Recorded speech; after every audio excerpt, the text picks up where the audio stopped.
जय श्री राधे कृष्ण। आप सभी का आपके अपने YouTube channel VK Mishra present में बहुत बहुत स्वागत है। आइए आज आप सब सुनेंगे सावन अमावस्या की कथा। वर्ष 2026 में इस बार सावन अमावस्या जो कि 12 अगस्त 2026 दिन बुधवार को पड़ा है। हिंदू धर्म में अमावस्या तिथि का बड़ा ही विशेष महत्व माना गया है। अमावस्या तिथि के दिन खास करके गंगा स्नान करना, दान पुण्यों के कार्य करने का, साथ ही पितरों के श्राद्ध तर्पण आदि के कार्य करने का विशेष महत्व माना गया है। सावन अमावस्या तिथि के दिन इस दिन जो कि सावन के महीने में भगवान शिव जी के पूजन करने का विशेष महत्व होता है।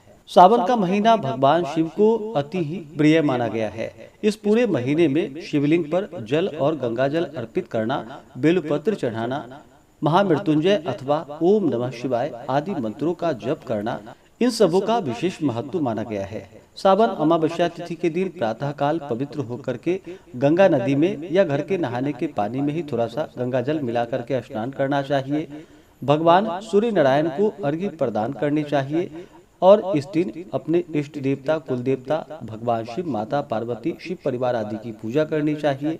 अपने इष्ट देवता की पूजा करनी चाहिए और फिर पितरों की प्रसन्नता के लिए श्राद्ध तर्पण, दान पुण्यों का कार्य करना चाहिए। ब्राह्मणों को भोजन करवाना चाहिए, ब्राह्मणों को दान और दक्षिणा देनी चाहिए, गरीबों की सहायता करनी चाहिए।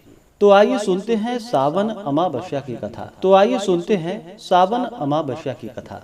तो बोलिए प्रेम से भगवान भोलेनाथ की जय, माता पार्वती की जय, सर्व देवी देवता की जय। कथा के अनुसार एक नगर में धर्मपाल नाम का एक गृहस्थ रहता था। वह परिश्रमी, सत्यवादी और दयालु व्यक्ति था। उसके पास अपना छोटा सा घर और परिवार था। धर्मपाल भगवान शिव जी का बड़ा ही भक्त था। वह प्रतिदिन भगवान शिव जी का पूजन किया करता था और भगवान शिव से प्रार्थना करता था कि हे भोलेनाथ, मेरे परिवार पर अपनी कृपा सदैव बनाए रखना। लेकिन कुछ समय से धर्मपाल के जीवन में लगातार संकट आने लगे। कभी उसके घर में बीमारी आ जाती, कभी कामों में बाधाएं आती, कभी परिवार में बिना किसी कारण के अशांति छाई रहती। एक दिन धर्मपाल बहुत दुखी होकर भगवान शिव जी के मंदिर में पहुंचा। वहां शिवलिंग के सामने बैठकर बोला कि हे महादेव, मैंने ऐसा कौन सा अपराध किया है जिसके कारण मेरे जीवन में एक के बाद एक संकट आते जा रहा है। यदि मुझसे कोई भूल हुई हो तो मुझे क्षमा कीजिए। उन्होंने धर्मपाल को उदास देखकर उससे पूछा कि हे वत्स, तुम इतने चिंतित क्यों हो? धर्मपाल ने हाथ जोड़कर कहा कि महाराज, मेरे जीवन में लगातार परेशानियां आ रही हैं।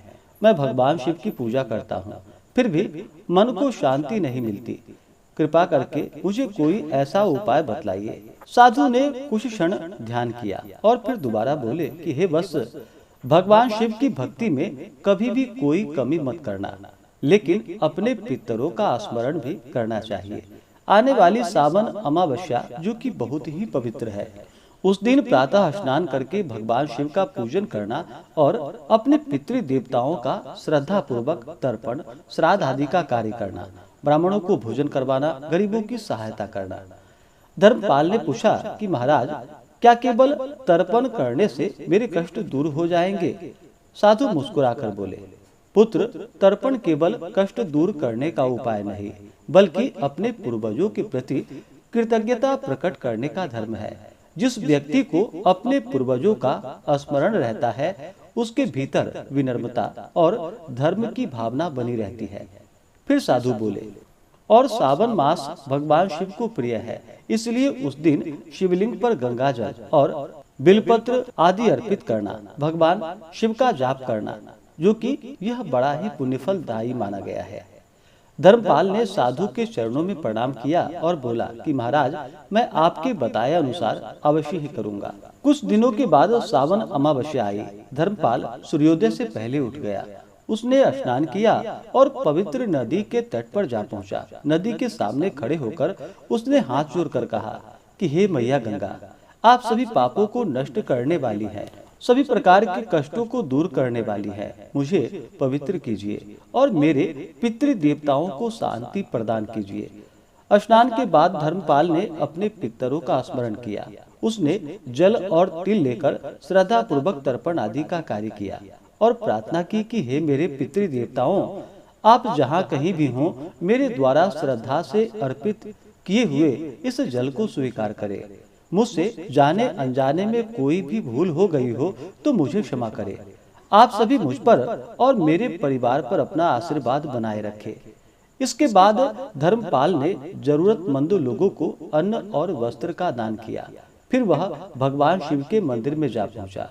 मंदिर में पहुंचकर उसने शिवलिंग को गंगा जल से और स्वच्छ जल से स्नान करवाया। उसके ऊपर बेलपत्र अर्पित करते हुए ओम नमः शिवाय ऐसा उच्चारण किया। फिर उसने भगवान शिव के सामने दीपक जलाया और प्रार्थना की कि हे नीलकंठ महादेव, जिस प्रकार आपने संसार के कल्याण के लिए विश्व को अपने कंठ में धारण किया, उसी प्रकार मेरे जीवन के सभी कष्टों को भी दूर कर दीजिए। मेरे पितरों को शांति दीजिए और मेरे परिवार को धर्म के मार्ग पर चलने की शक्ति प्रदान कीजिए। धर्मपाल की आंखों से आंसू बहने लगे। उसी समय मंदिर में उसे वही वृद्ध साधु दिखाई दिए। साधु ने कहा कि हे वत्स धर्मपाल, आज तुम्हारी पूजा केवल भगवान शिव तक नहीं पहुंची, बल्कि तुम्हारी श्रद्धा तुम्हारे पितरों तक जा पहुंची है। अब निश्चिंत होकर अपने कर्म को तुम करते रहो। धर्मपाल ने हाथ जोड़कर कहा कि महाराज, क्या अब मेरे सारे कष्ट समाप्त हो जाएंगे? तब साधु बोले, कष्टों से मुक्ति केवल पूजा से नहीं, बल्कि अच्छे कर्म, सेवा, संयम और भगवान की भक्ति से मिलती है। आज तुमने अपने धर्म का पालन किया है, अब आगे भी सत्य और सेवा के मार्ग पर चलते रहना। अपने पितरों का पूजन करना, भगवान का पूजन करना। धर्मपाल ने साधु के चरणों में प्रणाम किया। कहा जाता है कि उस दिन के बाद धर्मपाल के जीवन में धीरे धीरे परिवर्तन आने लगा। घर में जो अशांति थी वह कम होने लगी। परिवार के सदस्यों का स्वास्थ्य सुधरने लगा। उसके काम में भी धीरे धीरे उन्नति होने लगी। लेकिन सबसे बड़ा परिवर्तन उसके मन में हुआ। अब वह प्रत्येक अमावस्या को अपने पितरों का स्मरण करता, जरूरतमंदों की सेवा करता और भगवान शिव की पूजा करता। एक दिन उसने मंदिर में जाकर भगवान शिव से कहा कि हे भोलेनाथ, पहले मैं आपसे अपने कष्ट दूर करने की प्रार्थना करता था, लेकिन अब मुझे समझ में आ गया कि सच्ची भक्ति केवल सुख मांगने से नहीं है। सच्ची भक्ति तो अपने धर्म का पालन करना, पितरों का सम्मान करना और जरूरतमंदों की सेवा करना है। तभी मंदिर के गर्भगृह में जलती हुई दीपक की लौ अचानक तेज हो उठती है।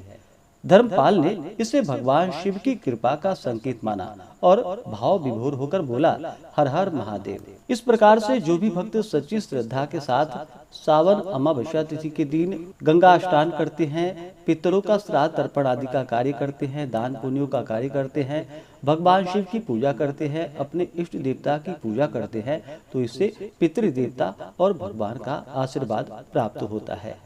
तो आशा करता हूँ कि यह जानकारी आपको अच्छा लगा हो। इसी प्रकार से ज्ञानवर्धक जानकारियाँ प्राप्त करते रहने के लिए, व्रत पूजा के बारे में जानने के लिए, कथा को सुनने के लिए चैनल पे अगर आप पहली बार आए हैं तो चैनल को लाल बटन दबा करके सब्सक्राइब करें, साथ में बेल आइकन घंटी को दबाएं ताकि आने वाली वीडियो का नोटिफिकेशन आपको समय से मिलता रहे। वीडियो को लाइक करें, शेयर करें। सुखी रहे और स्वस्थ रहे। जय श्री राधे कृष्ण। धन्यवाद।